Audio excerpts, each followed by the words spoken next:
옛날, 아주 먼 옛날에 사람들이 호랑이 담배 피우던 시절보다 조금 더 가까운 시절. 깊은 산골짜기 맑은 물이 흐르는 곳에 버드나무 마을이라 불리는 평화로운 동네가 하나 자리 잡고 있었습니다. 마을 어귀에는 수백 년 묵은 커다란 버드나무 한 그루가 떡하니 버티고 서서 오가는 사람들에게 시원한 그늘을 내어주었고, 그 나무 아래 평상에서는 노인들이 모여 앉아 장기를 두거나 지난 시절 이야기를 나누며 해가 지는 줄도 모르고 웃음꽃을 피우곤 했습니다. 바람이 불면 버드나무 가지가 살랑거리며 마치 어서 오라고 손짓하는 것만 같았는데, 그 풍경이 어찌나 평화롭고 따스한지 지나가던 나그네들도 발걸음을 멈추고 잠시 쉬어가곤 했던 그런 인심 좋고 넉넉한 마을이었습니다. 이 버드나무 마을의 가장 안쪽, 양지 바른 명당 자리에 기와가 층층이 쌓인 크고 웅장한 기와집 한 채가 있었는데, 이 집이 바로 마을 사람들이 입을 모아 칭송하는 최부자댁이었습니다. 최부자댁의 담장은 높았으나 대문은 언제나 활짝 열려 있었고, 굴뚝에서는 아침 저녁으로 하얀 밥 짓는 연기가 모락모락 피어올라 온 동네에 구수한 밥 냄새를 풍겼습니다. 그 냄새는 단순히 배고픔을 달래주는 음식 냄새가 아니라 이 집에 사는 사람들의 따뜻한 마음씨와 넉넉한 인심이 바람을 타고 마을 구석구석으로 퍼져나가는 듯한 기분 좋은 향기였습니다. 마을 사람들은 그 연기만 보아도 마음이 놓이고 배가 부른 듯한 느낌을 받으며 하루를 시작하고 마무리하곤 했습니다. 이 큰 기와집의 주인은 젊은 선비 선우라는 사람이었는데, 그는 돌아가신 할아버지와 아버지의 유지를 받들어 집안을 이끌고 있었습니다. 선우는 본래 성품이 온화하고 욕심이 없어서 재물이란 흐르는 물과 같아 가두어두면 썩고 흘려보내야 맑아진다는 할아버지의 가르침을 철석같이 믿고 따르는 청년이었습니다. 그는 아랫사람들을 하대하지 않고 늘 존댓말을 쓰며 예의를 갖추었고, 소작농들이 흉년으로 힘들어하면 소작료를 감해주거나 아예 받지 않고 곡간을 열어 곡식을 나누어 주는 등 마을에서 덕망이 높기로 소문이 자자했습니다. 선우의 얼굴에는 항상 봄볕 같은 미소가 머물러 있었고, 그의 눈빛은 맑은 호수처럼 깊고 선해보는 사람들의 마음까지 편안하게 만들었습니다. 어느 해 늦가을, 들판의 곡식들이 모두 거두어지고 누런 밑집만이 논바닥에 남아 쓸쓸함을 더할 무렵, 최부자댁 사랑방에서는 선우가 붓을 들어 겨울 채비를 위한 장부를 정리하고 있었습니다. 창호지 문 밖으로 들려오는 바람 소리는 제법 차가워져서 겨울이 머지않았음을 알리고 있었고, 방 안의 따뜻한 화로 온기는 선우의 손끝을 녹여주었습니다. 선우는 올해 수확한 쌀 중에서 마을의 독거노인들과 병든 이웃들에게 나누어 줄 몫을 따로 떼어 놓으며, 올겨울에는 아무도 굶주리거나 추위에 떨지 않기를 마음속으로 간절히 빌고 또 빌었습니다. 그의 분놀림 하나하나에는 이웃을 향한 사랑과 배려가 듬뿍 담겨 있었습니다.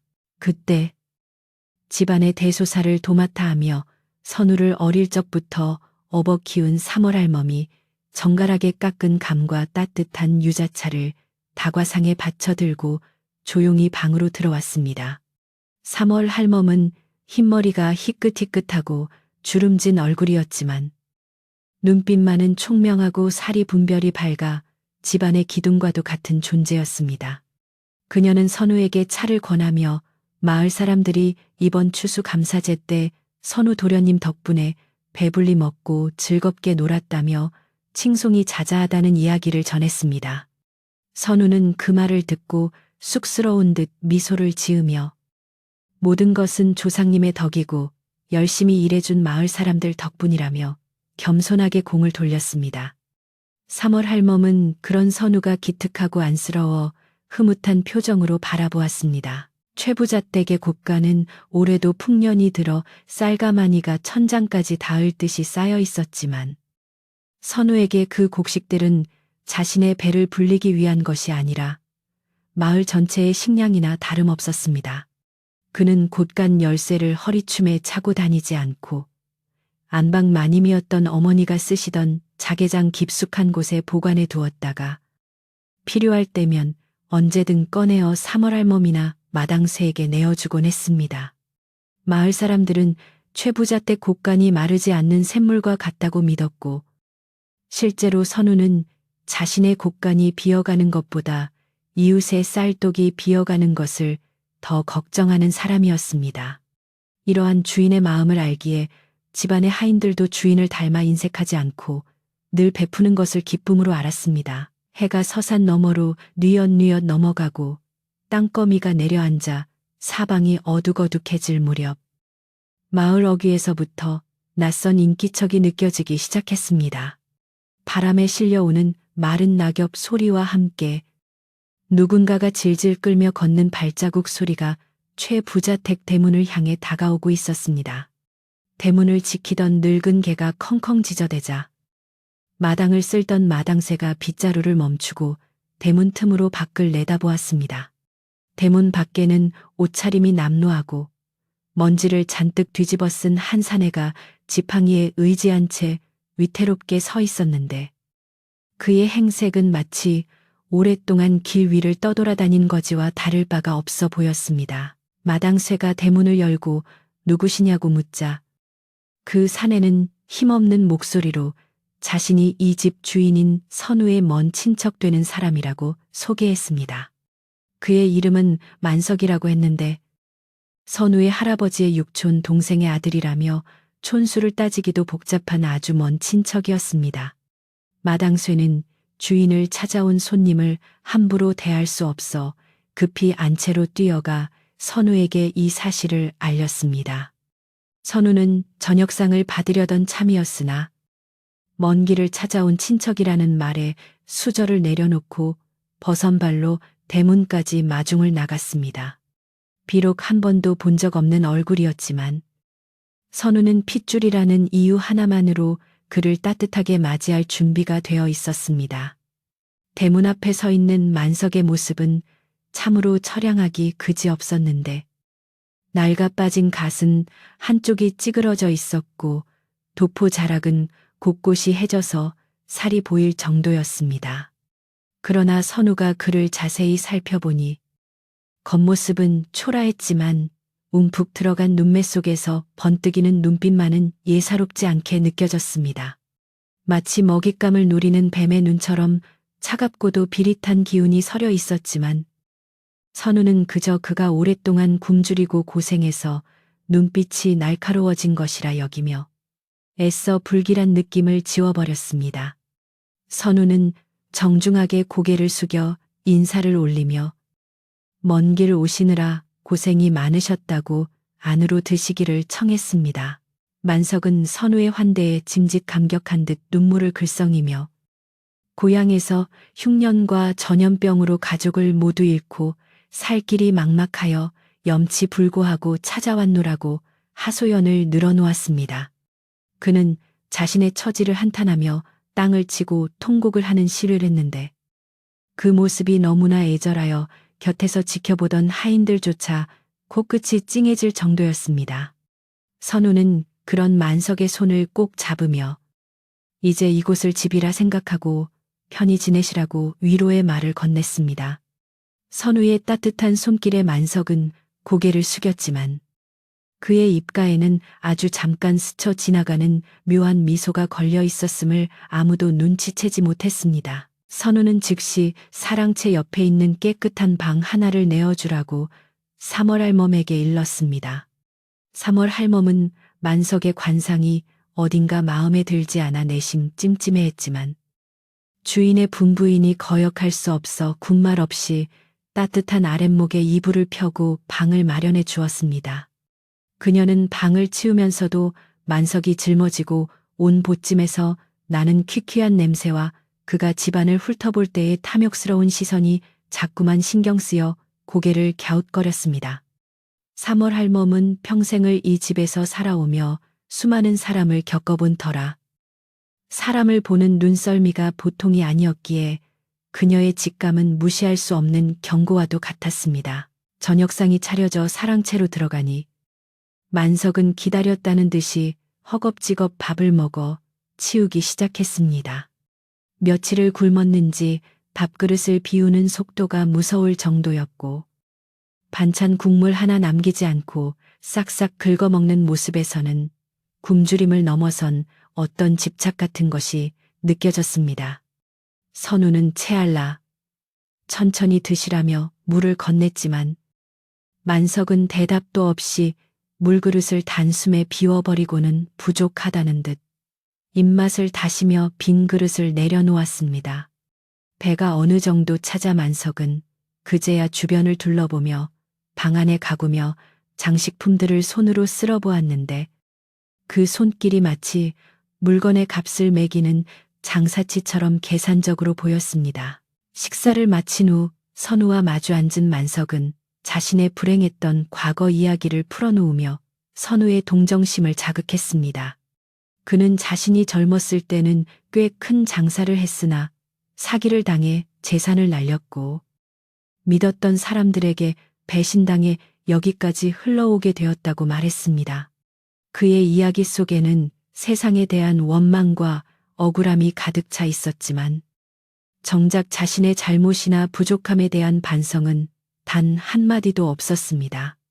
선우는 묵묵히 그의 이야기를 들어주며 고개를 끄덕여 주었고 앞으로는 최 부자 댁에서 걱정 없이 지내며 잃어버린 기운을 되찾으시라고 덕담을 건넸습니다. 밤이 깊어지자 마을의 불빛들은 하나둘 꺼지고 최 부자 댁에도 고요한 정적이 찾아왔습니다. 사랑채에 누운 선우는 낯선 친척의 방문이 조금은 부담스러웠지만 갈 곳 없는 일을 거두는 것이 사람된 도리라 생각하며 편안한 마음으로 잠을 청했습니다. 그러나 건너방에 자리를 잡은 만석은 쉽게 잠들지 못하고 뒤척였습니다.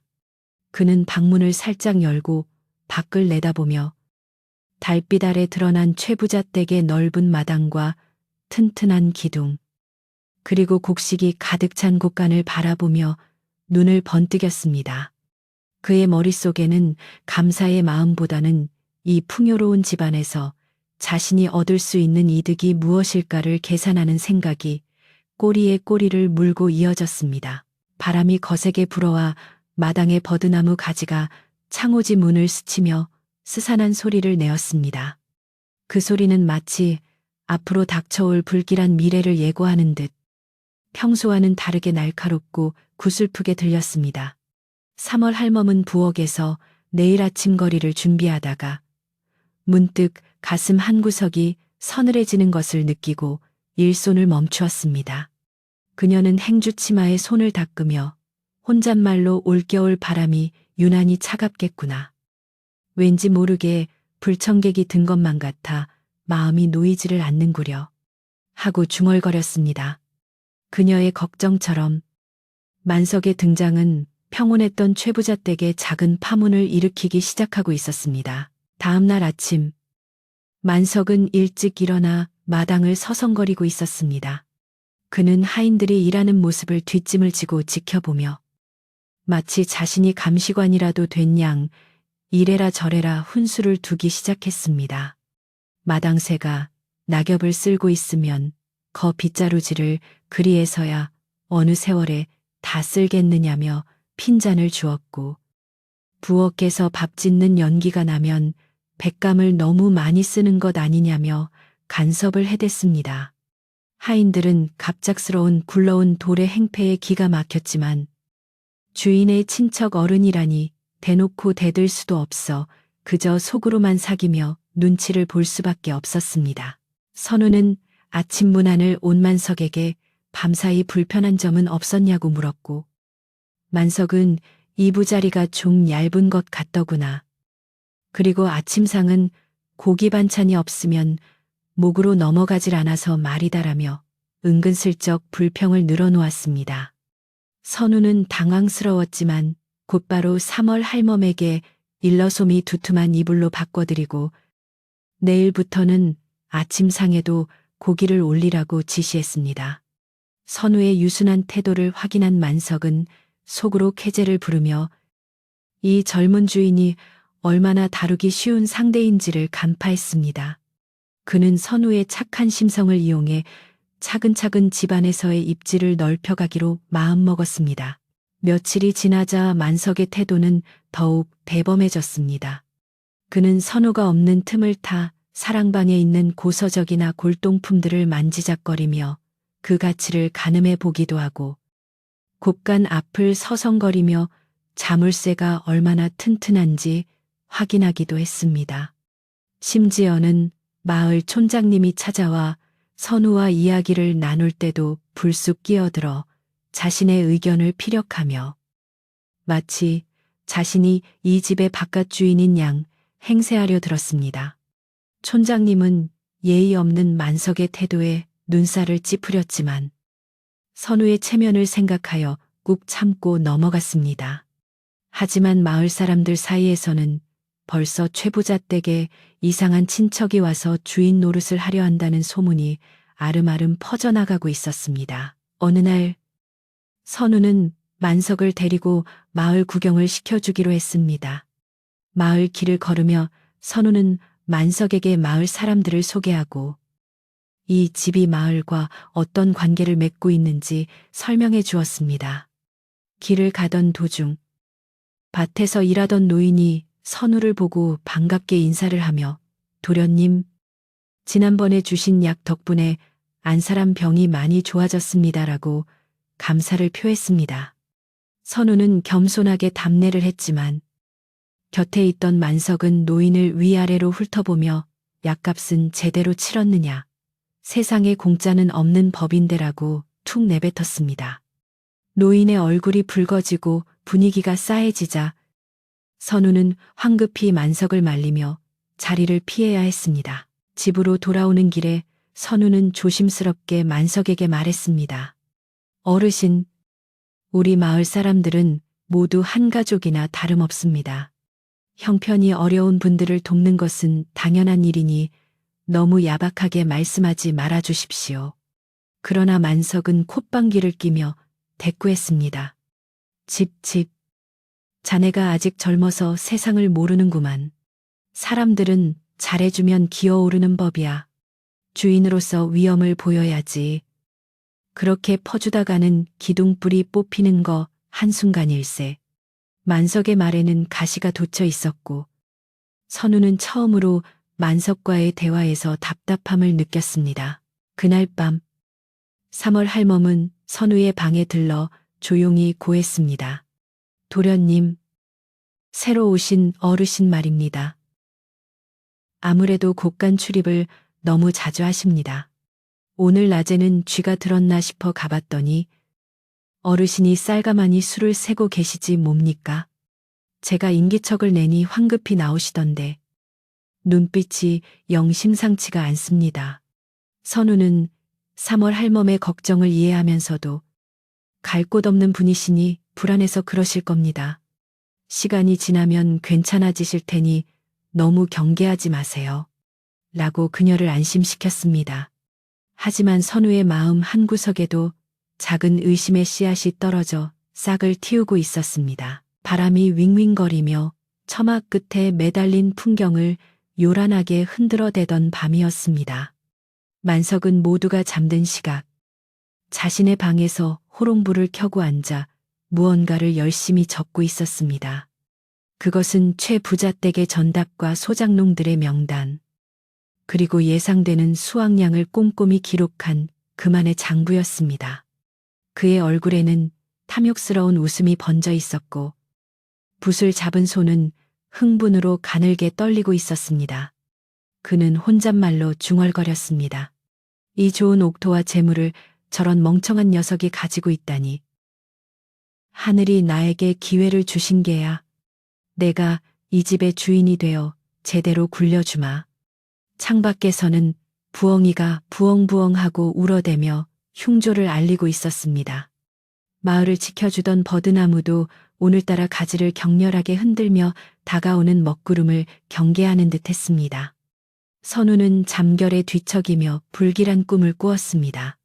꿈속에서 자신의 집 곳간이 텅 비어 있고 마당에는 잡초가 무성하며 사람들이 모두 등을 돌리고 떠나가는 모습이었습니다.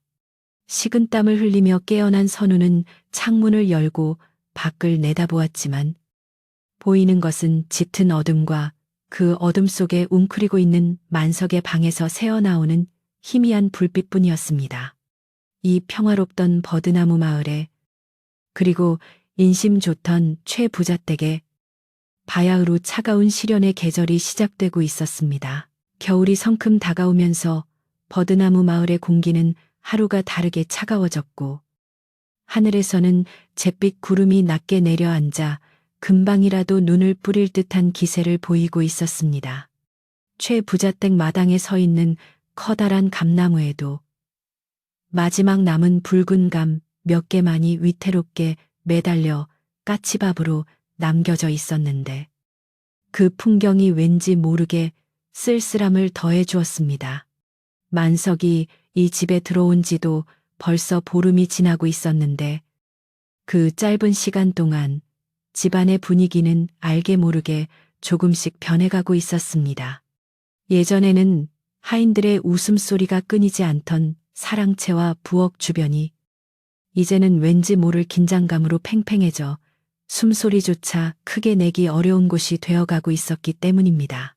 만석은 처음 며칠간은 눈치를 보며 몸을 사리는 듯 하더니 선우의 유순한 성품과 자신을 향한 무한한 신뢰를 확인하고 나서는 서서히 본색을 드러내기 시작했습니다. 그는 아침 일찍 일어나면 제일 먼저 부엌으로 달려가 아침 준비를 하는 하인들을 감시했는데 쌀을 씻을 때 쌀뜨물이 너무 진하다느니 국에 들어가는 물을 너무 두껍게 썬다느니 하며 사사건건 트집을 잡았습니다. 하인들은 평생을 이 집에서 일하며 주인마님께도 들어본 적 없는 잔소리를 듣게 되자 기분이 상했지만 선우 도련님의 친척 어른이라는 이유 하나 때문에 꾹 참고 고개를 숙일 수밖에 없었습니다. 만석의 눈은 매서운 독수리처럼 하인들의 일거수일투족을 쫓으며 꼬투리를 잡으려 혈안이 되어 있었습니다. 어느 날 저녁, 만석은 선우가 책을 읽고 있는 사랑방에 들어와 심각한 표정으로 자리를 잡고 앉았습니다. 그는 한숨을 푹 내쉬며 선우의 눈치를 살피더니 조카님, 내가 이 집에 머물며 가만히 지켜보자니 걱정이 되어 잠이 오질 않는구먼 하고 운을 뗐습니다. 선우가 놀란 눈으로 무슨 일이시냐고 묻자 만석은 기다렸다는 듯이 품속에서 자신이 멋대로 작성한 장부 뭉치를 꺼내어 선우 앞에 펼쳐 보였습니다. 그 장부에는 하인들이 쌀을 몰래 빼돌리고 있다거나 부엌에서 식재료를 낭비하여 가세가 기울고 있다는 터무니없는 내용들이 그럴듯하게 적혀 있었습니다. 만석은 침을 튀기며 하인들의 도덕적 해이를 질타했고 선우는 믿었던 하인들이 그럴 리가 없다며 반신반의하는 표정을 지었습니다. 만석은 선우의 흔들리는 눈빛을 놓치지 않고 더욱 강하게 몰아붙였습니다. 자네가 사람을 너무 믿어서 탈이야. 아랫사람들은 주인이 틈을 보이면 언제든지 등을 치려드는 법이네. 내 말을 믿게. 내가 자네 조부님과 핏줄을 나눈 사이인데 어찌 자네에게 해가 되는 말을 하겠는가. 만석은 선우의 손을 잡으며 간곡하게 호소했고 선우는 마음이 약해져 갈등하기 시작했습니다. 평소 3월 할멈이나 마당쇠를 가족처럼 믿어왔지만 어른인 만석이 저토록 구체적인 수치까지 들이대며 걱정을 하니 자신이 모르는 무언가가 있을지도 모른다는 의심이 싹트기 시작한 것이었습니다. 이것이야말로 만석이 노리던 바였습니다. 결국 만석은 며칠에 걸친 설득과 회유 끝에 선우로부터 집안 살림의 일부를 관리할 권한을 얻어내는데 성공했습니다. 선우는 학문에 정진하느라 바쁜 자신을 대신해 집안 어른이 신경을 써주신다니 감사하다며 곳간 열쇠가 들어있는 함을 만석에게 잠시 맡기게 되었습니다. 만석은 겉으로는 마지못해 맞는 척하며 내 자네를 위해 이 늙은 몸을 바쳐 집안을 바로잡아 보겠네라고 말했지만 열쇠함을 받아드는 그의 손은 희열로 인해 미세하게 떨리고 있었습니다. 그 열쇠는 단순한 쇳덩어리가 아니라 이 마을 전체를 좌지우지할 수 있는 권력의 상징이나 다름없는 것이었습니다. 곡간 열쇠가 만석의 손에 넘어가자마자 최 부자 댁의 인심은 급격하게 얼어붙기 시작했습니다. 만석은 제일 먼저 소장농들에게 보내는 통문을 바꾸어 올해 흉년으로 인해 감면해 주기로 했던 소장료를 원래대로 징수하겠다고 선포했습니다. 갑작스러운 통보를 받은 소장농들은 마른 하늘에 날벼락을 맞은 듯 충격에 빠져 최 부자 댁으로 몰려왔지만 만석은 굳게 닫힌 대문 뒤에서 코웃음을 칠 뿐이었습니다. 선우 도련님을 만나게 해달라는 농부들의 아우성에도 만석은 주인 어른은 공부하시느라 바쁘시니 소란 피우지 말고 돌아가라며 하인들을 시켜 그들을 쫓아내버렸습니다. 집안 내부의 사정도 다르지 않았습니다. 만석은 식솔들의 식비부터 줄여야 한다며 하루 3끼 먹던 하인들의 밥을 2끼로 줄이고 그마저도 쌀밥 대신 잡고기 태반인 거친 밥을 내놓게 했습니다. 3월 할멈이 어르신, 일하는 사람들은 밥심으로 사는 법인데 이렇게 야박하게 구시면 안 됩니다라고 항의했지만 만석은 눈을 부라리며 어허, 어디 감히 종놈이 상전의 뜻을 거스르려 하느냐, 절약이 미덕인 것을 모르느냐 하며 호통을 쳤습니다. 3월 할멈은 분통이 터졌지만 선우가 만석에게 정권을 위임했다는 사실을 알고 있기에 섣불리 나설 수가 없어 가슴만 칠 뿐이었습니다. 마을에는 삽시간에 흉흉한 소문이 돌기 시작했습니다. 최 부자댁 선우 도련님이 변했다더라. 새로운 친척 어른이 실세라던데 그 사람이 보통 내기가 아니라더라. 이제 최 부자댁 밥 얻어먹기는 글렀다 하는 이야기들이 우물가와 빨래터에서 끊이지 않고 흘러나왔습니다. 예전에는 칭송의 대상이었던 최 부자댁이 이제는 원망과 비난의 대상이 되어가고 있었지만 사랑방 깊숙한 곳에서 책과 씨름하던 선우는 이 사실을 까맣게 모르고 있었습니다. 만석이 외부와의 접촉을 교묘하게 차단하고 선우에게 들어가는 말들을 중간에서 가로채거나 왜곡하여 전했기 때문입니다. 동지가 가까워 오던 어느 날 이웃 마을에 사는 꼽추 할머니가 지팡이를 짚고 힘겹게 고개를 넘어 최 부자댁을 찾아왔습니다. 그녀는 매년 겨울이면 선우의 할아버지가 챙겨주시던 소못과 쌀을 얻기 위해 온 것이었습니다. 대문 밖에서 기침을 하며 주인을 찾자 마침 마당을 거닐던 만석이 대문을 열고 얼굴을 내밀었습니다. 할머니는 굽신거리며 사정을 이야기하고 도움을 청했지만 만석은 싸늘한 표정으로 그녀를 내려다보며 말했습니다. 올해는 우리 집 사정도 넉넉지 않아 도와줄 여력이 없소. 다른 집에나 가보시오. 그리고는 매정하게 대문을 쾅 닫아버렸습니다. 대문 앞에서 문전박대를 당한 꼽추 할머니는 믿을 수 없다는 듯 한참 동안 멍하니 서 있다가 끝내 서러움에 겨워 눈물을 흘리며 발길을 돌렸습니다. 그녀의 눈물은 차가운 땅바닥에 떨어져 얼어붙었고 그 모습을 지켜보던 지나가던 마을 사람들은 혀를 차며 최 부자댁을 손가락질했습니다. 어찌 사람이 저리 변할 수 있단 말인가. 조상님들 얼굴에 먹칠을 해도 유분수지. 사람들의 수군거림은 바람을 타고 담장을 넘어 집 안으로 흘러 들어왔지만 탐욕의 눈이 먼 만석의 귀에는 들리지 않았고 책 속에 파묻힌 선우의 귀에도 닿지 못했습니다. 오직 마당 한 구석에서 빗자루질을 하던 3월 할멈만이 그 소리를 듣고 깊은 한숨을 내쉬었습니다. 그날 밤 3월 할멈은 더 이상 참을 수 없다고 판단하고 선우가 머무는 사랑방으로 향했습니다. 밤늦은 시간이었지만 선우는 여전히 책을 읽고 있었습니다. 3월 할멈은 조심스럽게 방으로 들어가 절을 올린 뒤 무릎을 꿇고 앉아 진지한 표정으로 입을 열었습니다. 도련님, 소인이 외람됨을 무릅쓰고 한 말씀 올리겠습니다. 요즘 마을 돌아가는 꼴이 심상치가 않습니다. 어르신께서 곳간 열쇠를 맡으신 뒤로 인심이 흉흉해지고 억울함을 호소하는 사람들의 목소리가 담장을 넘고 있습니다요. 3월 할멈의 목소리에는 간절함과 안타까움이 깊게 배어 있었습니다. 선우는 책을 덮고 3월 할멈을 바라보며 물었습니다. 할멈, 그게 무슨 말인가? 숙부님께서는 집안에 새는 돈을 막고 기강을 바로잡고 계신다고 하셨네. 조금 엄격하신 면은 있어도 다 우리 집안을 위하신 일이 아니겠는가. 선우는 여전히 만석을 두둔하려 했지만 3월 할멈의 눈빛이 너무나 결연하여 말끝을 흐렸습니다. 3월 할멈은 한 걸음 더 다가앉으며 낮지만 단호한 목소리로 말했습니다. 도련님, 부디 귀를 여시고 눈을 크게 뜨셔야 합니다. 남의 눈물 위에 선 자는 그 발이 썩어 문드러지는 법이라고 했습니다.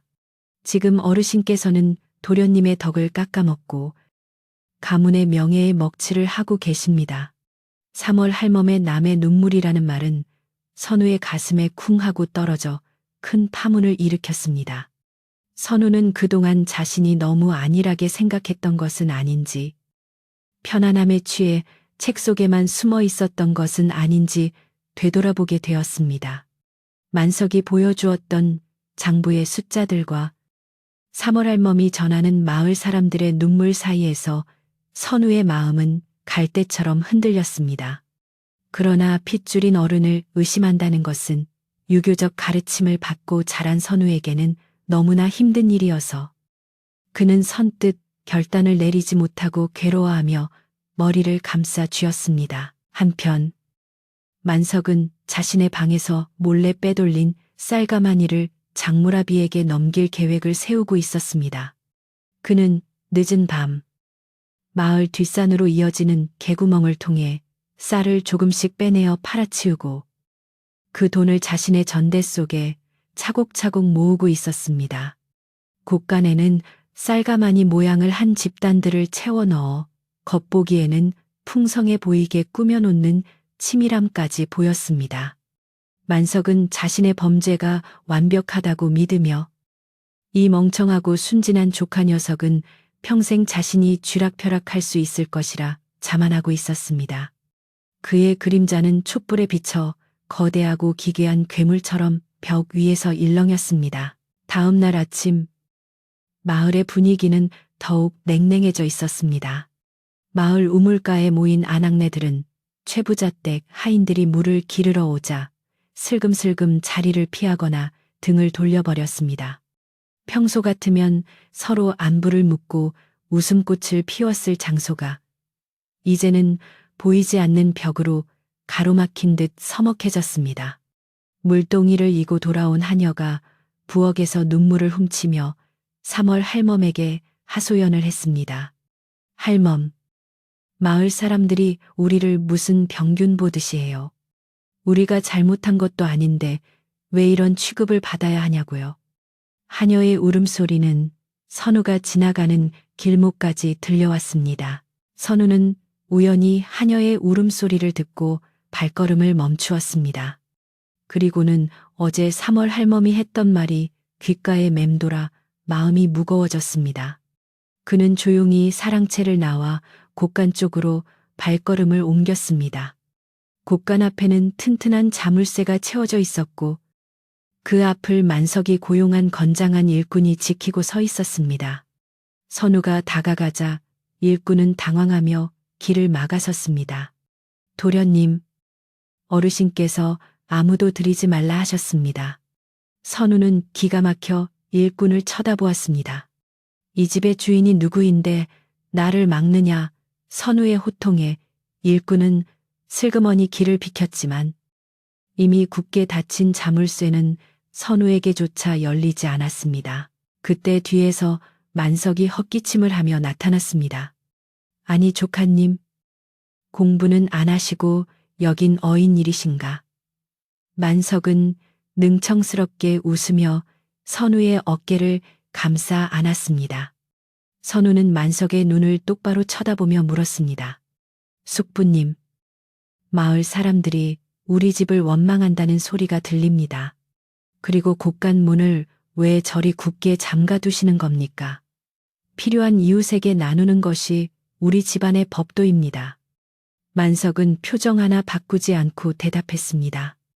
허허, 그게 다 못된 것들이 지어낸 헛소문일세.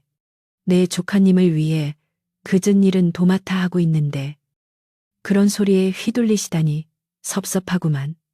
곳간은 쥐새끼들이 너무 설쳐서 단속하는 것이니 걱정 마시게.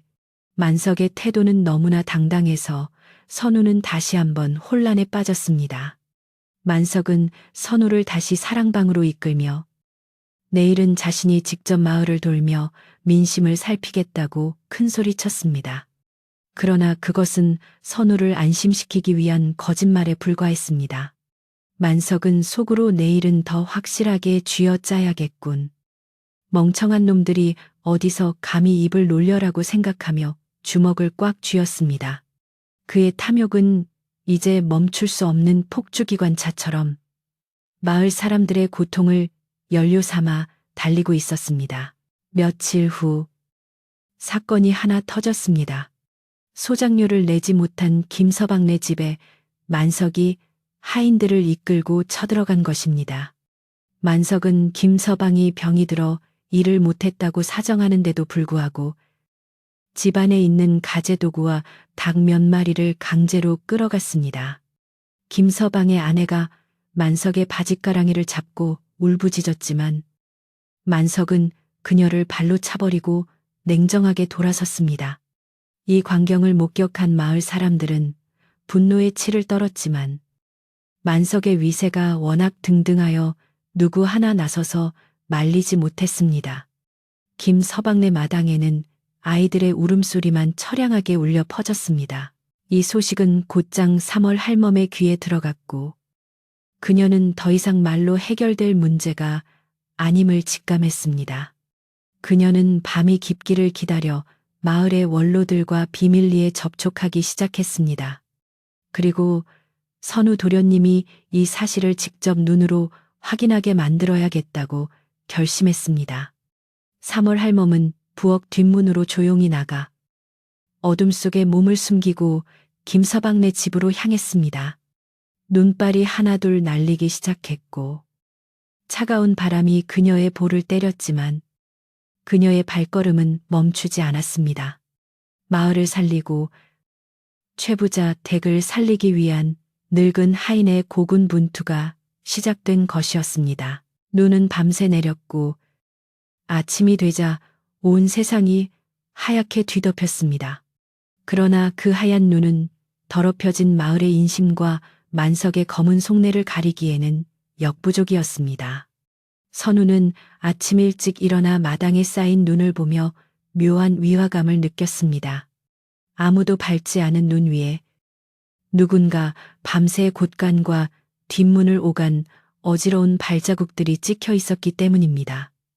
그리고 그 발자국들 사이에는 흘러내린 나달들이 드문드문 떨어져 있어 마치 범인이 남긴 흔적처럼 길을 안내하고 있었습니다.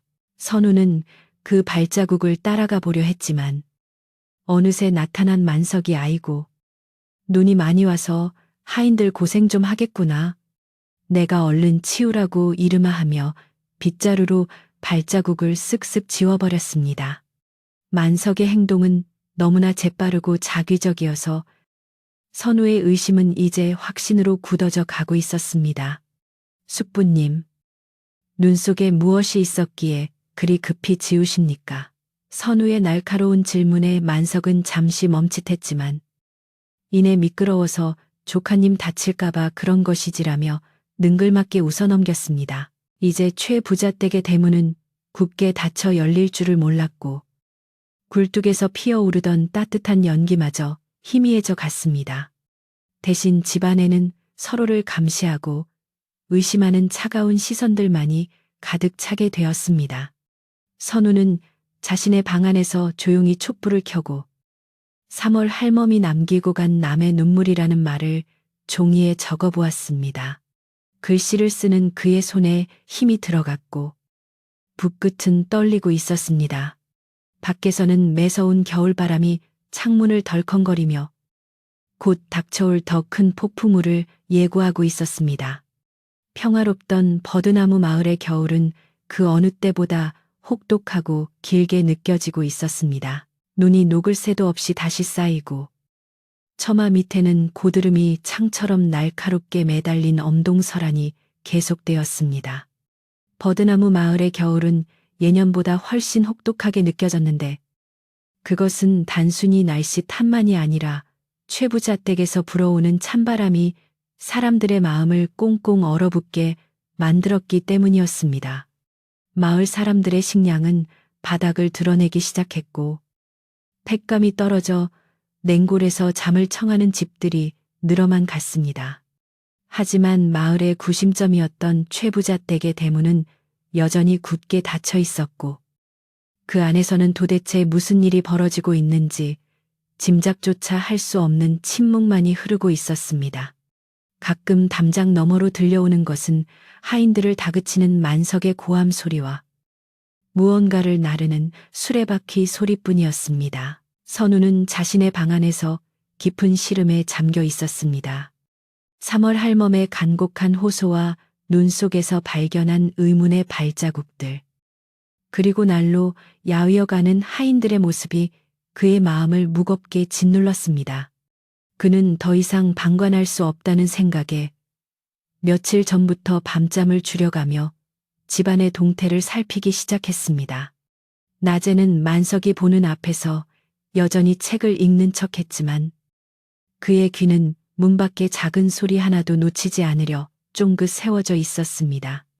그는 만석이 장부 정리를 핑계로 사랑방에 들어와 자신을 감시할 때마다 만석의 눈빛이 탐욕으로 번들거리는 것을 이제는 분명하게 느낄 수 있었습니다. 그것은 친척 어른의 자애로운 눈빛이 아니라 먹잇감을 노리는 맹수의 눈빛이었습니다. 그러던 중 마을을 발칵 뒤집어 놓는 사건이 발생했습니다. 최 부자댁 소유의 산자락에 있는 공동 우물에 갑자기 울타리가 쳐지고 자물쇠가 채워진 것이었습니다. 그 우물은 마을 사람들이 대대로 식수로 사용해온 생명줄과도 같은 곳이었는데 만석이 내 땅에 있는 물이니 물값을 내지 않으면 한 바가지도 퍼갈 수 없다며 으름장을 놓은 것이었습니다. 물을 기르러 왔던 아낙네들은 텅 빈 물동이를 안고 발을 동동 구르며 애원했지만 만석이 고용한 건장한 사내들은 몽둥이를 들고 위협하며 사람들을 쫓아냈습니다. 이 소식은 삽시간에 마을 전체로 퍼져나갔고 사람들의 분노는 극에 달해 폭발 직전의 상황에 이르렀습니다. 방 안에서 글을 읽던 선우의 귀에도 밖에서 웅성거리는 소리가 들려왔습니다. 평소와는 다른 심상치 않은 소음에 선우는 책을 덮고 밖으로 나갔습니다. 대문 앞에는 몇몇 마을 청년들이 몰려와 항의를 하고 있었고 만석은 대문 빗장을 걸어 잠근 채 안에서 큰 소리로 그들을 꾸짖고 있었습니다. 이놈들이 어디 와서 행패냐. 남의 땅에 있는 물을 공짜로 먹으려 들다니. 도둑놈 신보가 따로 없구나. 만석의 뻔뻔한 태도에 선우는 말문이 막혔습니다. 그는 급히 대문 앞으로 달려가 만석을 가로막으며 소리쳤습니다. 숙부님, 이게 무슨 짓입니까? 우물은 조상대대로 마을 사람들과 함께 써온 것입니다. 당장 문을 여십시오. 선우의 등장에 만석은 잠시 당황한 기색을 보였으나 이내 표정을 바꾸고 선우를 구석으로 끌고 갔습니다. 조카님, 목소리를 낮추게.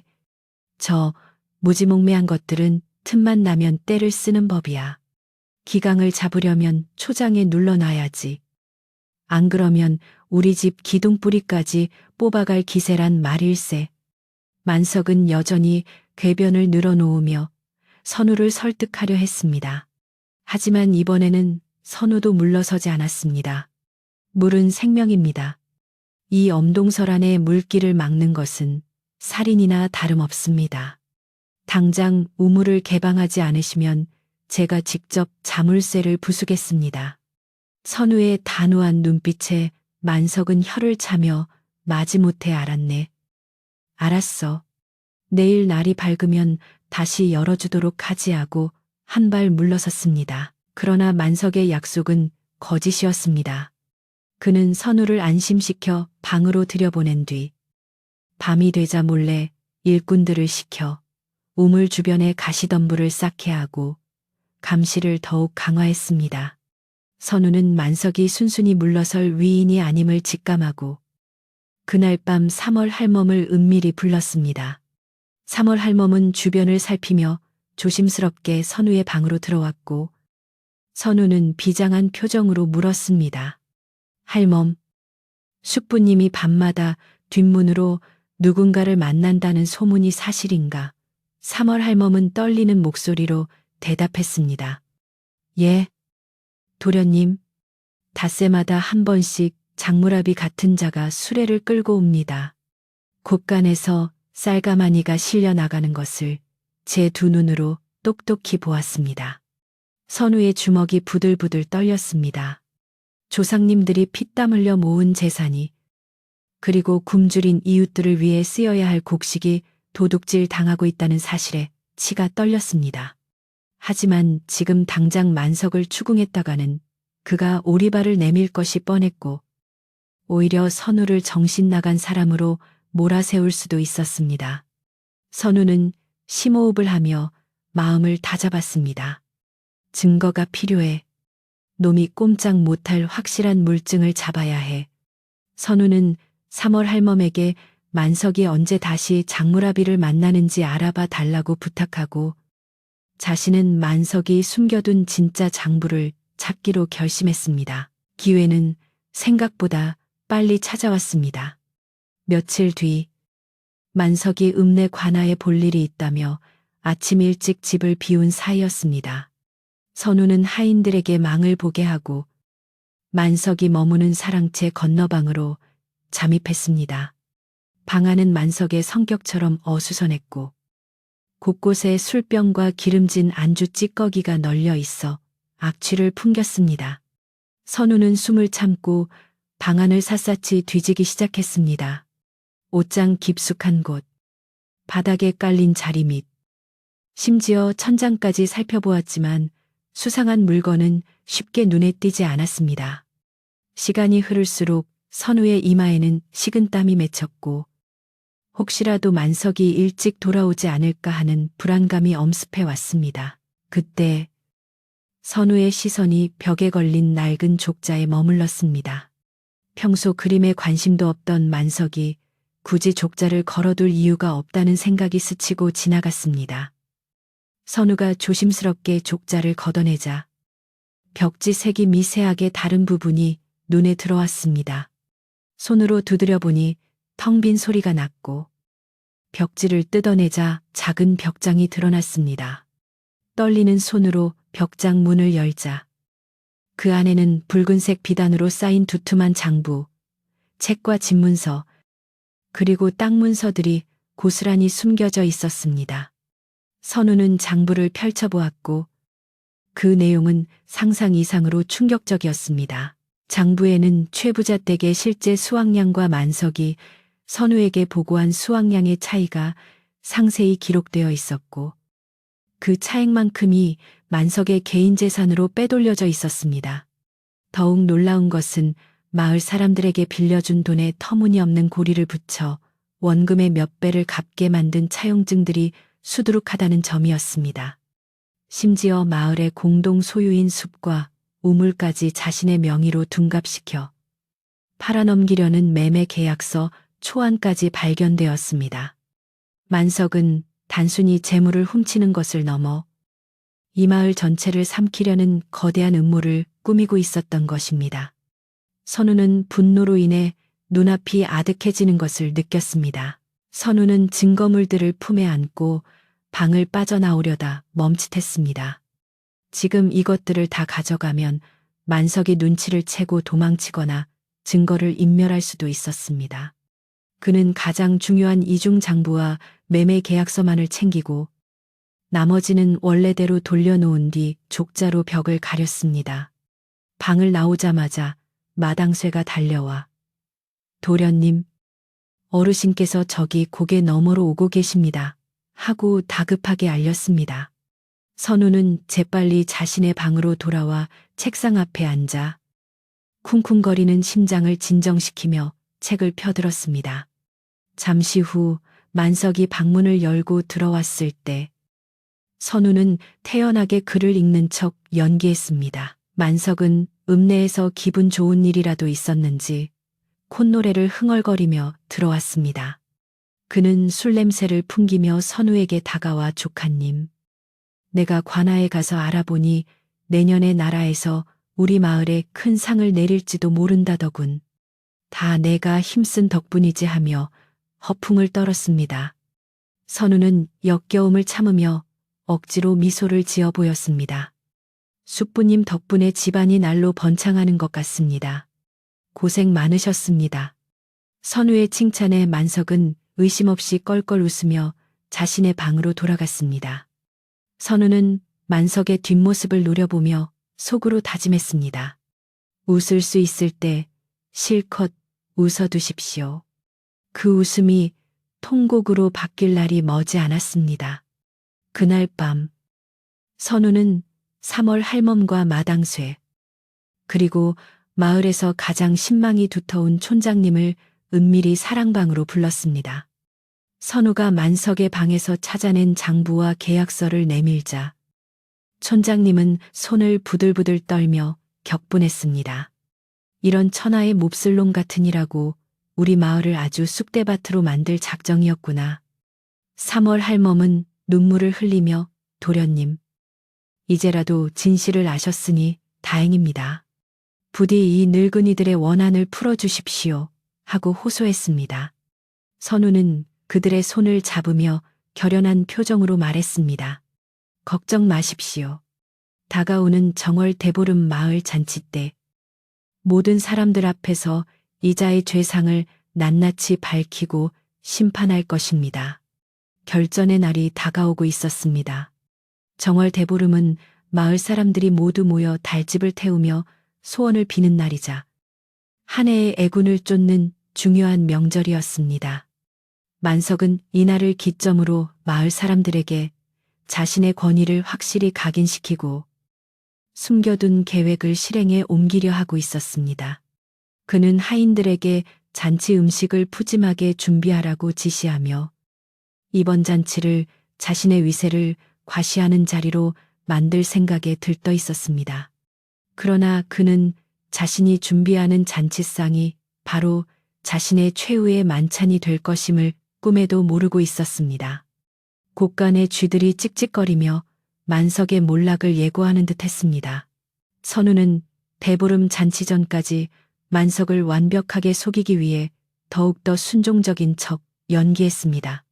만석이 시키는 대로 고분고분 따르고 가끔은 만석의 지혜를 칭찬하기까지 했습니다.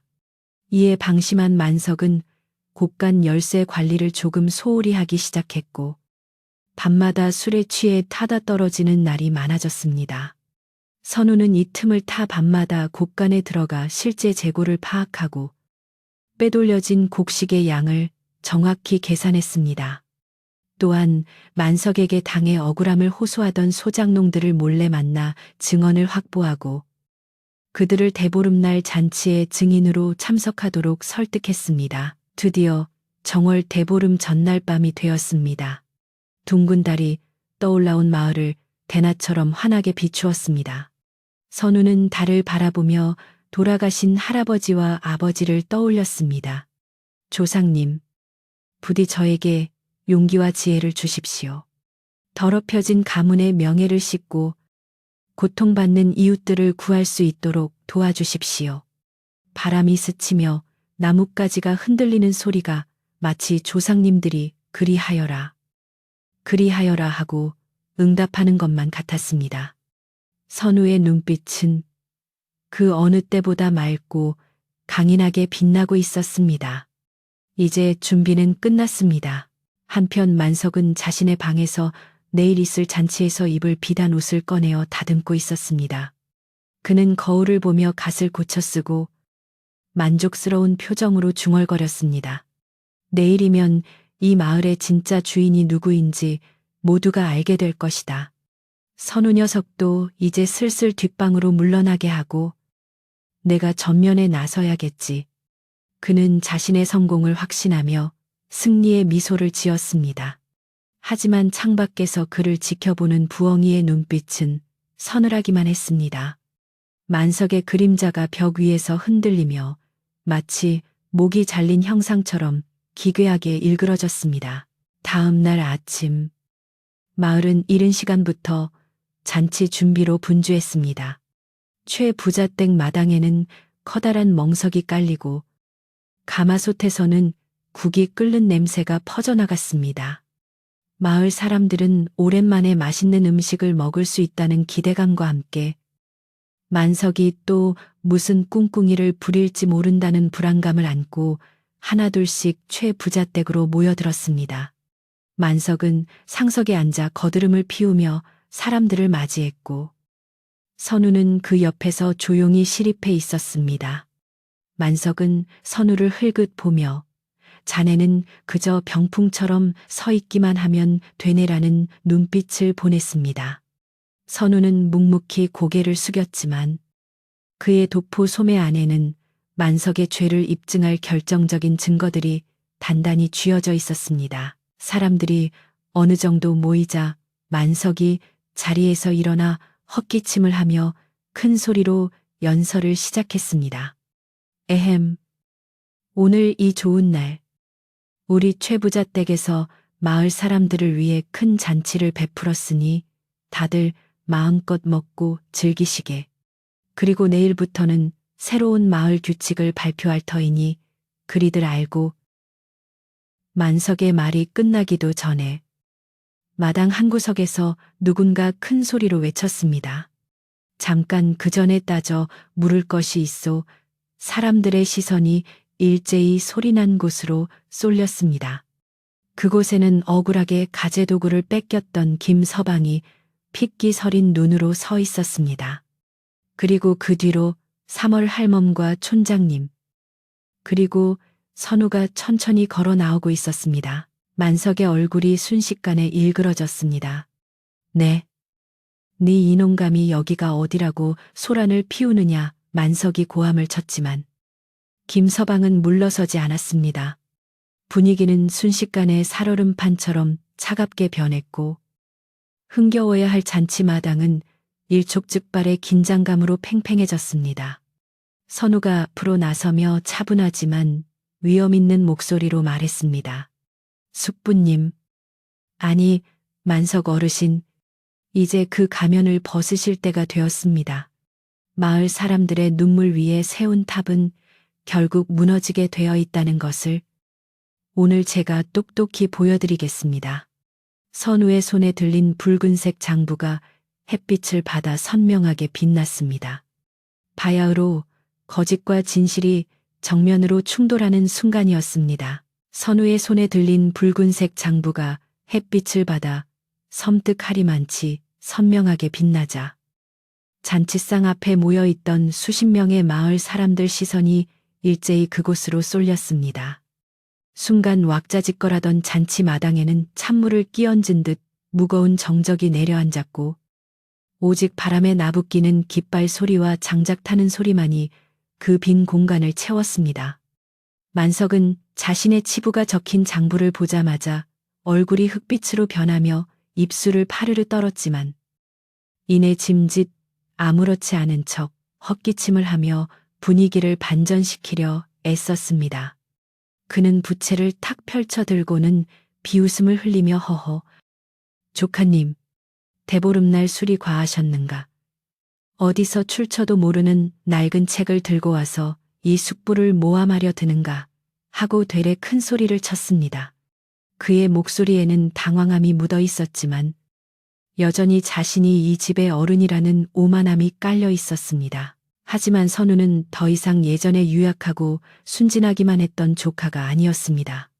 그는 만석의 비아냥거림에도 눈 하나 깜짝하지 않고 천천히 장부를 펼쳐 사람들 쪽으로 향하게 했습니다. 그리고 또렷하고 힘있는 목소리로 장부의 첫 페이지를 읽어 내려가기 시작했습니다. 이 장부에는 지난 가을 수확한 쌀이 300가만이라고 적혀 있습니다. 그러나 숙부님께서 관아에 보고하고 저에게 말씀하신 수량은 200가만이었습니다. 사라진 100가만이는 어디로 갔습니까? 선우의 질문은 비수처럼 날카롭게 만석의 폐부를 찔렀습니다. 마을 사람들은 웅성거리기 시작했습니다. 100가만이라니 그게 다 어디로 갔단 말인가? 어쩐지 올해 소장료가 너무 비싸다 했어. 사람들의 의심 가득한 눈초리가 만석을 향해 쏟아졌습니다. 만석은 이마에 송골송골 맺힌 식은땀을 닦으며 다급하게 변명했습니다.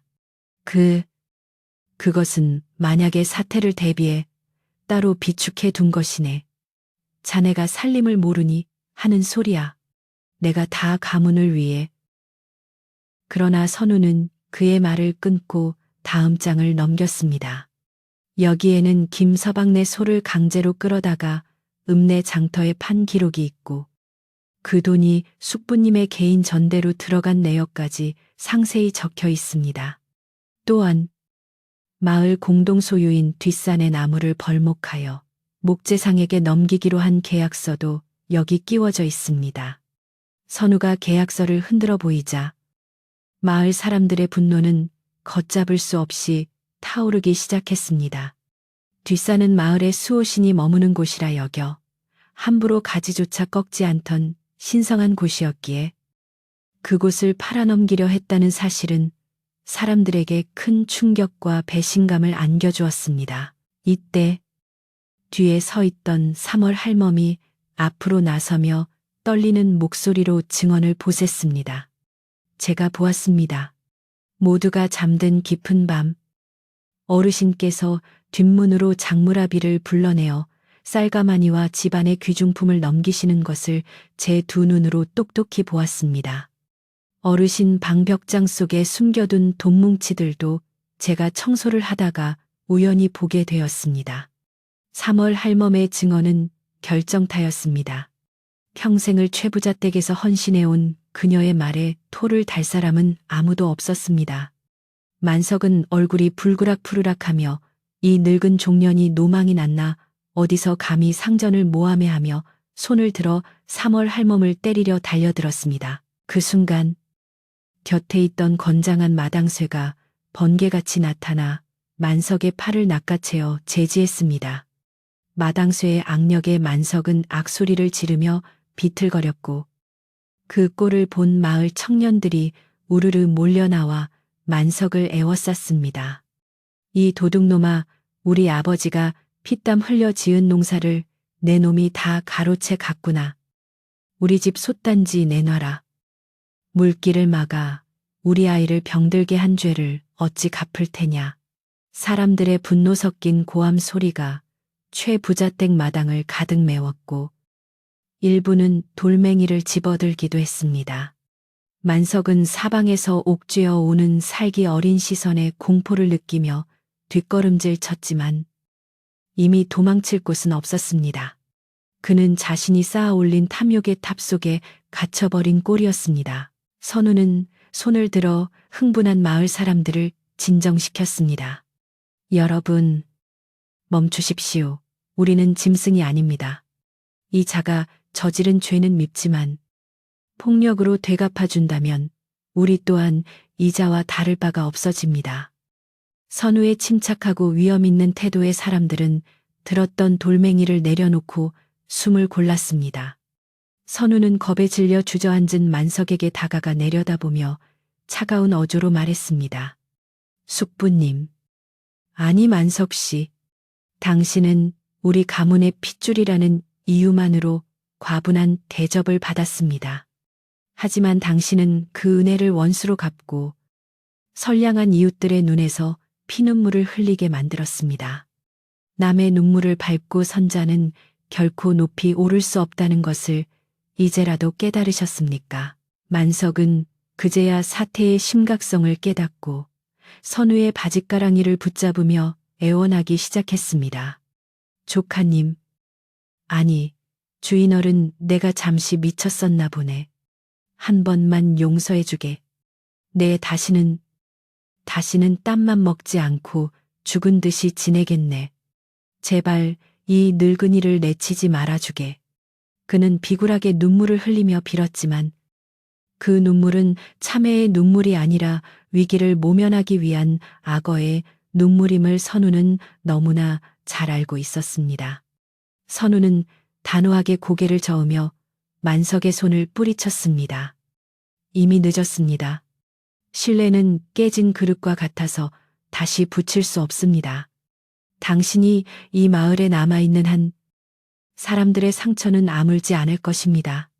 선우는 하인들을 시켜 만석이 입고 있던 비단옷을 벗기게 했습니다. 그 옷은 당신이 훔친 돈으로 산 것이니 당신 것이 아닙니다. 하인들은 만석의 화려한 도포와 갓을 벗겨내고 그가 처음 이 집에 올 때 입고 왔던 낡고 해진 무명옷과 찌그러진 갓을 던져 주었습니다. 만석은 속옷 차림으로 벌벌 떨며 냄새나는 옛 옷을 주섬주섬 주워 입어야 했습니다. 화려한 거치장에 감춰져 있던 그의 초라하고 추악한 본 모습이 만천하에 드러나는 순간이었습니다. 마을 사람들은 그 모습을 보며 혀를 찼습니다. 꼴 좋다. 호박에 줄 긋는다. 수박 되나. 본색이 저런 것을. 선우는 만석에게 보찜 하나를 던져 주었습니다. 그 안에는 만석이 올 때 가져왔던 낡은 지팡이와 주먹밥 몇 덩이만이 들어 있었습니다. 당신이 이곳에 올 때 가지고 온 것은 이것뿐이었으니 나갈 때도 이것만 가지고 가십시오. 당신이 빼돌린 재물과 문서는 모두 마을 사람들과 원래 주인에게 돌려줄 것입니다. 다시는 이 마을 근처에 얼씬도 하지 마십시오. 만약 또다시 나타나 사람들을 괴롭힌다면 그때는 관아의 엄한 법으로 다스릴 것입니다. 선우의 명령은 추상 같았습니다. 만석은 더 이상 변명할 여지가 없음을 깨닫고 고개를 푹 숙인 채 지팡이를 짚고 일어섰습니다. 대문이 열리고 만석이 비틀거리며 밖으로 나가자 마을의 아이들이 몰려나와 그의 뒤에 소금을 뿌렸습니다. 가라 나쁜 귀신아 물러가라. 소금 알갱이가 만석의 등에 따갑게 부딪혔지만 그는 뒤도 돌아보지 못하고 도망치듯 마을 어귀로 사라졌습니다. 한때 이 마을을 집어삼키려 했던 탐욕의 화신은 결국 빈털터리가 되어 쓸쓸하게 퇴장했습니다. 버드나무 아래를 지나가는 그의 뒷모습은 올 때보다 더 처량하고 비참해 보였습니다. 바람이 불어와 그의 옷자락을 흔들었지만 이제 그를 동정하는 사람은 아무도 없었습니다. 만석이 사라지자 최부자댁 마당에는 팽팽했던 긴장이 풀리고 안도의 한숨이 퍼져나갔습니다. 하지만 선우는 여기서 멈추지 않았습니다. 그는 곧장 허리춤에서 곱간 열쇠를 꺼내어 마당쇠에게 건네며 큰 소리로 외쳤습니다. 자, 곧간 문을 활짝 열어라. 그동안 잠겨있던 우리의 마음도 함께 열자. 마당쇠가 힘차게 달려가 곳간의 자물쇠를 부수듯 열어젖히자. 그 안에 가득 쌓여있던 쌀가마니들이 모습을 드러냈습니다. 사람들은 환호성을 질렀습니다. 와 만세 최 부자댁 만세 선우 도련님 만세. 그 함성은 버드나무 가지를 흔들고 멀리 산 너머까지 메아리 쳤습니다. 선우는 촌장님과 함께 장부를 확인하며 만석이 빼앗아 갔던 물건들과 문서를 원래 주인들에게 하나하나 돌려주었습니다. 김서방은 자신의 소를 되찾고 눈물을 흘리며 선우의 손을 잡았습니다. 도련님, 정말 감사합니다. 이 은혜를 평생 어찌 갚아야 할지요. 선우는 김서방의 손을 맞잡으며 따뜻하게 웃었습니다. 은혜라니요. 원래 김서방님의 것이었습니다. 제가 집안 단속을 못하여 겪으신 고초이니 오히려 제가 사과를 드려야지요. 선우의 겸손한 말에 김서방은 물론 그 자리에 있던 모든 마을 사람들의 마음이 눈 녹듯 녹아내렸습니다. 빼앗겼던 곡식들이 다시 가난한 이웃들의 품으로 돌아가고 막혀있던 우물도 다시 개방되었습니다. 마을 청년들은 우물가에 처져 있던 울타리를 걷어내고 가시덤불을 치웠습니다. 맑은 물이 다시 솟아오르자 아낙네들은 박을 들고 달려와 시원한 물을 들이키며 웃음꽃을 피웠습니다. 아이고, 시원하다. 이제야 살 것 같네. 물맛이 꿀맛이야. 마을 전체에 다시 생기가 돌기 시작했습니다. 그것은 단순히 물길이 트인 것이 아니라 마을 사람들과 최부자댁 사이에 막혀있던 신뢰의 물길이 다시 트인 것이었습니다. 해가 뉘엿뉘엿 넘어가고 어둑어둑해지자 마당 한가운데에는 거대한 달집이 세워졌습니다. 대나무와 솔가지로 만든 달집은 하늘을 찌르듯이 높았고 그 사이사이에는 마을 사람들의 소원이 적힌 종이들이 꽂혀 있었습니다. 선우가 횃불을 들고 달집에 다가가자 사람들이 숨을 죽이고 지켜보았습니다. 선우는 큰 소리로 외쳤습니다. 애구는 물러가고 복만 들어오라. 지난 겨울의 시름과 미움은 모두 이 불꽃에 태워보내고 다가오는 봄에는 우리 마을에 웃음과 풍요만 가득하기를. 선우가 횃불을 던지자 달집은 순식간에 거대한 화염에 휩싸이며 타오르기 시작했습니다. 타닥, 타닥. 펑 대나무 마디가 터지는 소리가 폭죽처럼 울려 퍼졌고 붉은 불기둥이 밤하늘로 치솟았습니다. 사람들은 불타는 달집을 돌며 농악에 맞춰 춤을 추고 노래를 불렀습니다. 징과 꽹과리 소리가 흥겹게 울려 퍼지고 어깨춤이 절로 나오는 신명. 나는 한판이 벌어졌습니다. 불꽃은 사람들의 얼굴을 붉게 물들였고 그들의 눈동자 속에는 희망이라는 불씨가 다시 타오르고 있었습니다. 만석이 남기고 간 어두운 그림자는 밝은 불빛에 밀려 흔적도 없이 사라졌고 그 자리에는 따뜻한 온기만이 가득 찼습니다. 3월 할멈은 부엌에서 갓 지은 따끈한 밥과 쇠고기국을 큰 대접에 담아 나르느라 분주했습니다. 고소한 밥 냄새와 구수한 국 냄새가 잔치 마당을 가득 채웠습니다. 사람들은 멍석에 둘러앉아 서로에게 술을 권하고 음식을 나누어 먹으며 그동안의 고생을 위로했습니다. 자, 많이들 드시게. 그동안 굶주리느라 고생 많았네. 촌장님이 덕담을 건네자 여기저기서 감사합니다. 잘 먹겠습니다 하는 소리가 터져 나왔습니다. 배가 부르고 등이 따뜻해지니 사람들의 마음속에 있던 앙금은 어느새 눈 녹듯이 사라지고 예전의 정겨운 이웃 사촌으로 돌아와 있었습니다. 선우는 마루에 걸터 앉아 흥겨운 잔치 풍경을 바라보며 깊은 안도감을 느꼈습니다. 그의 곁에는 언제나처럼 3월 할멈이 다가와 따뜻한 차 한 잔을 건넸습니다. 도련님, 참으로 장하십니다. 돌아가신 대감마님께서 보셨으면 춤을 추셨을 겁니다. 3월 할멈의 칭찬에 선우는 쑥스러운 듯 미소를 지었습니다. 아닙니다. 할멈, 제가 너무 늦게 깨달았습니다. 진정한 주인의 자격은 곳간 열쇠에 있는 것이 아니라 사람들의 마음을 얻는 데 있다는 것을 이번에 뼈저리게 배웠습니다. 선우의 시선은 불타오르는 달집 너머 밝게 빛나는 보름달을 향해 있었습니다. 밤이 깊어갈수록 잔치의 열기는 더해갔고 사람들의 웃음소리는 끊이지 않았습니다.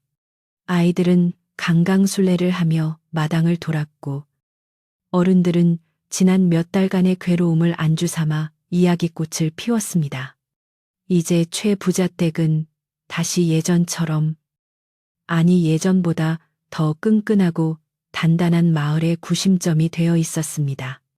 탐욕이 휩쓸고 간 자리에는 상처가 남았지만 그 상처를 서로 보듬고 치유하는 과정에서 마을 사람들의 정은 더욱 깊어졌습니다. 버드나무 마을의 밤하늘에는 수많은 별들이 쏟아질 듯 반짝이며 되찾은 평화를 축복해주고 있었습니다. 선우는 자리에서 일어나 잔치를 즐기는 사람들 사이로 들어갔습니다. 한 노인이 선우의 손을 잡으며 말했습니다. 도련님, 아니 우리 최 부자님, 정말 고맙구려. 이제 우리 마을은 걱정 없겠어. 선우는 노인의 거친 손을 두 손으로 감싸쥐며 대답했습니다. 어르신, 제가 더 잘하겠습니다. 우리 모두가 주인인 마을. 누구 하나 소외되지 않는 따뜻한 마을을 함께 만들어 가시지요. 선우의 진심 어린 말에 주변에 있던 사람들이 박수를 보냈습니다. 차가운 겨울 바람도 이제는 시원하게 느껴질 만큼 사람들의 가슴속은 뜨거운 열정으로 가득 차 있었습니다. 그렇게 길고 길었던 시련의 밤이 지나고 희망찬 새벽이 다가오고 있었습니다. 정월 대보름에 떠들썩했던 잔치가 끝나고 버드나무 마을에도 다시 고요한 아침이 찾아왔습니다. 지난밤 타오르던 달집은 이제 하얀 재만 남아 바람에 흩날리고 있었지만 마을을 감싸고 있는 공기는 그 어느 때보다 맑고 상쾌했습니다. 겨우내 마을을 짓누르던 무거운 먹구름이 걷히고 따스한 햇살이 최 부자 댁기와 지붕 위로 쏟아져 내리며 반짝였습니다. 선우는 이른 아침잠에서 깨어 마당으로 나왔는데 빗자루를 들고 마당을 쓸고 있는 하인들의 표정이 예전과 달리 한결 밝고 가벼워 보였습니다. 그들의 빗자루 소리는 쓱싹쓱싹하며 경쾌한 리듬을 타고 있었고 부엌에서는 도마질 소리와 함께 구수한 숭늉 냄새가 피어올라 평화로운 일상의 시작을 알리고 있었습니다. 선우는 마당 한가운데 서서 깊게 숨을 들이마셨습니다. 차갑지만 신선한 아침 공기가 폐부 깊숙이 들어오자 지난 몇 달간 가슴을 짓누르던 체증이 완전히 내려가는 듯한 시원함을 느꼈습니다. 그는 천천히 걸음을 옮겨 곳간 쪽으로 향했습니다. 예전 같으면 굳게 잠겨 있어 보기만 해도 답답했을 곳간 문이 이제는 활짝 열려 있었고 그 안에서 마당쇠가 남은 곡식을 정리하며 흥겨운 콧노래를 부르고 있었습니다. 선우가 다가가자 마당쇠는 하던 일을 멈추고 환하게 웃으며 도련님, 안녕히 주무셨습니까? 곳간 문을 열어두니 바람이 통해 곡식들도 숨을 쉬는 것 같습니다라며 너스레를 떨었습니다.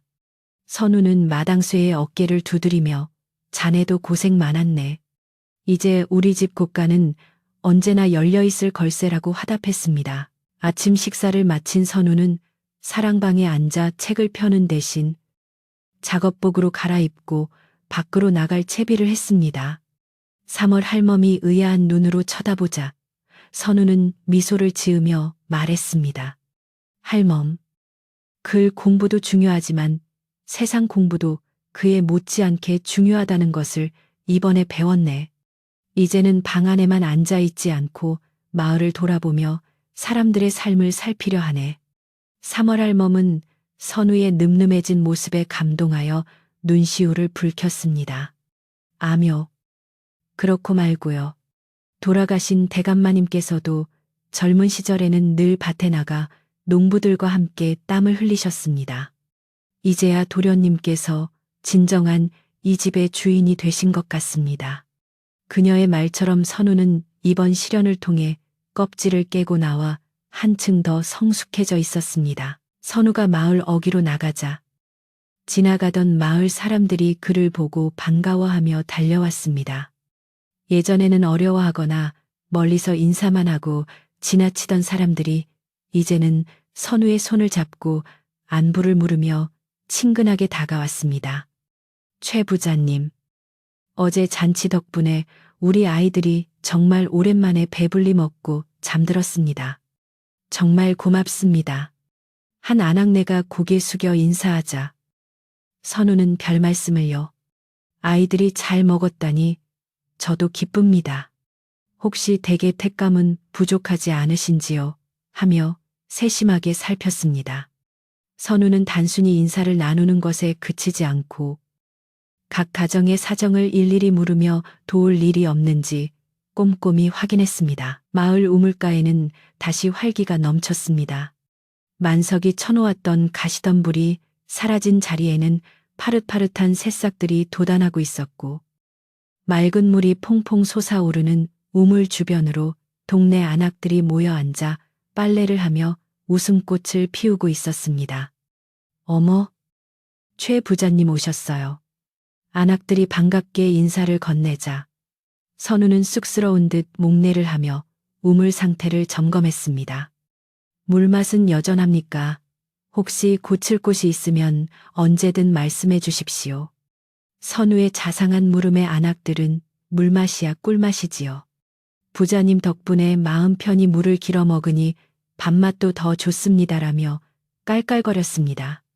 그들의 웃음소리는 봄바람을 타고 멀리 퍼져나갔고 선우의 마음속에도 따뜻한 봄 기운이 스며들었습니다. 어느덧 계절은 겨울의 끝자락을 지나 완연한 봄으로 접어들고 있었습니다. 얼어붙었던 개울물이 녹아 졸졸졸 흐르기 시작했고 버드나무 가지에는 연두색 새순이 돋아나기 시작했습니다. 마을의 농부들은 겨우내 묵혀두었던 농기구를 꺼내 손질하고 밭을 갈아엎으며 한 해 농사를 준비하느라 분주했습니다. 선우는 자신의 소유인 논과 밭을 돌아보며 소작농들을 격려했습니다.